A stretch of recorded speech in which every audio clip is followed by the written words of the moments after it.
ji donc seen koor durant 40 jours donc fii ci biir réew mi tey ki nga xam ni mooy Fatoumata Bah am na ci benn gëstu bu ñu ci defal ci li nga xam ni mooy dialogue islamo-chrétien. Merci Ismaïla ñuy waxtaane tey lii di nga xamante ne mooy tey mooy vendredi saint sax muy tombeek lii di suñu mbokk chrétien yi tey la ñuy dokk lii di fête Pâques bi nag door na Sénégal nag ñu baaxoo fi fête Pâques buñ ko waxee rek ne ngalax voilà déjà sax mën naa wax ne ko jullit yi ñoo gën a am engouement ngalax bi que chrétien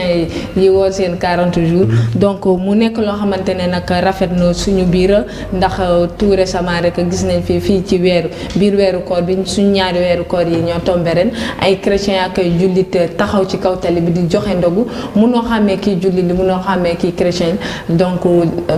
ak kii convivialité boobu ak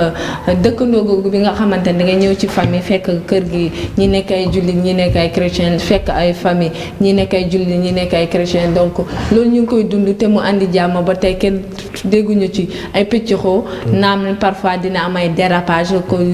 waaye ñu ngi koy régler suñu biir donc loolu tamit la ñu bëggoon waxtaane tey ak ngalax gi voilà sénégalais yépp nag ñu ngi ku nekk wër sa xaritu chrétien bi nga gëjoon a gis pour xool nan ngay def ba am si woo ngalax contacté ko fàttali ko sa bopp fàttali ko sa bopp donc voilà le Sénégal un beau pays donc un pays boo vivre ndax li nga xam ni monsieur Timéra ñu dépassé nañ sax dialogue islamo-chrétien. Ah mais ça c'est ça qu'on appelle l'exception sénégalaise. Parce que exception sénégalaise, je pense que il y a beaucoup de leçons donc à tirer donc de cette exception sénégalaise. Donc des leçons à tirer aussi, donc il y a beaucoup de facteurs donc c'est des facteurs vraiment valorisants, donc reluisants, exogènes. Donc ça se passe tu vois, donc à l'intérieur donc, du Sénégal, parce qu'à un moment donné même il est difficile nit ki bu la waxul par exemple il est donc de telle religion tu vois pour nga mën a xam tu vois donc ces religions bi da wax tellement que tu vois donc les gens sont soudés, les gens il y a une harmonie tu vois donc entre les gens tu vois donc am na benn entente bi nga xamante ne donc mu ngi seen diggante benn solidarité bu extraordinaire bu nga xamante ne mu ngi leen di lié donc des fois c'est très difficile souvent nga mën a ràññee donc nit ñi tant que nit ki waxul la tu vois donc exactement donc mooy kan donc loolu je pense que donc Sénégal la am bon par rapport au dialogue islamo-chrétien bon je pense que il y a de cela quelques années en arrière, bon, il y avait même un grand sommet donc on avait tenu donc sur le dialogue islamo-chrétien, je me rappelle très bien, à l'époque donc j'étais jeune reporter. Ça a eu lieu au King Fahd Palace, c'était du temps donc du président Abdoulaye Wade. Donc Soké rencontre beaucoup, àddina partout, tout le monde a fait le lingot. Je me rappelle même à l'époque donc le Vatican, tu vois, donc c'est permis même donc d'envoyer un émissaire et spécialement donc pour ça, rien que pour saluer, tu vois, donc une telle initiative. Parce que donc de nos jours boo gisee àddina bi ba mu embrasé wu ñetti affaire la surtout lu ci gën a bon enfin je veux dire bu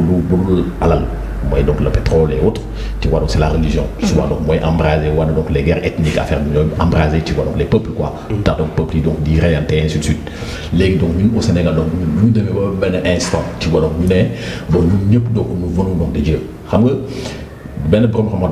dafa am lu mu wax nee na même le fait que yàlla xaajale ñu ci xaajale boobu am na yërmande yàlla ci biir xam nga loolu wax bu rëy la ko. si nee na am na yërmande yàlla ci biir quoi. te pourtant boo lire par exemple ci wa donc alxuraan boo demee alxuraan au fond. yàlla day cité ci wa donc tous les livres révélés. tous les livres saints yi nga xamante ne dañ koy révélé muy alxuraan muy la Torah muy l'évangile. donc ça veut dire que c'est des religions donc qui ont existé donc dans le temps donc ba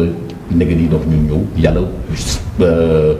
c'est donc ñu nekk musulman donc ñeneen ñi donc nekk leneen mais boo demee aussi ba tey donc si alxuraan dans xul yooyu ay xel kaafiroon na yàlla day wax lakum diinukum waliya diin à chacun sa religion donc je pense que donc loolu question boobu donc ñun au Sénégal alhamdulilah bu nay sant yàlla donc bu baax a baax mais c'est une question que nous avons dépassée c'est une question tu vois que aujourd'hui tu vois donc on n'a fait même pas un cas nous on se considère seulement comme étant des enfants de Dieu tout simplement. Tu entres dans une famille da ngay gis jullit gis chrétien te sax doo leen xàmmee nga dem ci ay armères gis fa jullit gis fa chrétien loolu mooy expression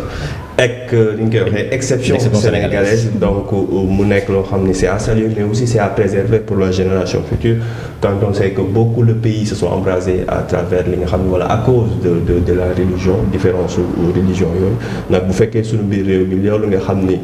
patrimoine immatériel la loo xam ni doo ci teg loxo waaye richesse la donc encore une fois dañ ciy saluer ku ci nekk nag fa nga nekk da nga ciy jàpp teg ci loxo ak foo mënti nekk bu dee ci entreprise mel ne am nga fa nekk nga jullit am fa ay chrétien bu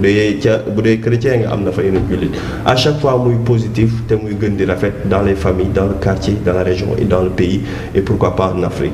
Chita. Voilà comme ni ko waxee Izo man d'abord lu muy jëkk a wax dama naan alhamdulilah j'aime mon pays parce que Sénégal bokk na ci pays boo xamante ne ni ëpp na jàmm déjà comme ni ñu ko waxee man lii sax dama koy teg à côté par exemple màggal bu jotee wala gàmm bu jotee chrétiens yi dañuy dem ba ci grande mosquée yi dugg fa di ñaan loolu rek day wane ni voilà solidarité am na suñu diggante dëkk bu rafet am na suñu diggante parce que déjà comme sànq Fatmata du mu ko waxee tantôt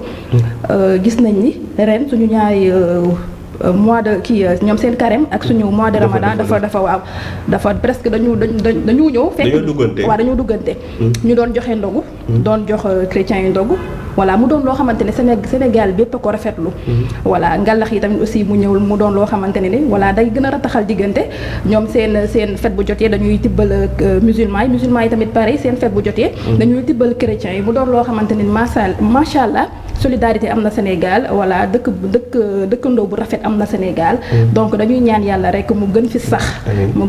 voilà. merci beaucoup Chita merci beaucoup Fatoumata. waaw li ma ciy dolli mooy dëkk gu rafet gi nga xam ne moom lañ dëkk yëpp a ñeewee ñu bañ def dara mu ñu koy gàkkal ndax bu dul dëkkuwaay ci diine bi sax mooy dëkkuwaay entre xeet yi ndax da ngay gis fii Sénégal kalante gi fi am macha allah. donc voilà loolu li ñu ñëpp a ñeewee ba mu saxal fi ngala jàmm ngala buñ ko seetaan ba muy takk wala ku nekk buy wax mu xool jéem a abstiné wu ba bañ a wax loo xamante ne ne dina offensé nit ki ndax bu guddee tamit ñun ñëpp ñoo bokk benn néeg bu ñuy fanaan. That's right, le message est clair comme on dit. Merci beaucoup Fatoumata de nous avoir donc servi donc ce sujet qui parle aujourd'hui li nga xam ni moom la ñu nekk nii muy vendredi saint donc de la communauté chrétienne donc de ce pays et di célébrer donc Pâques. Merci beaucoup ci loolee di wax ni rek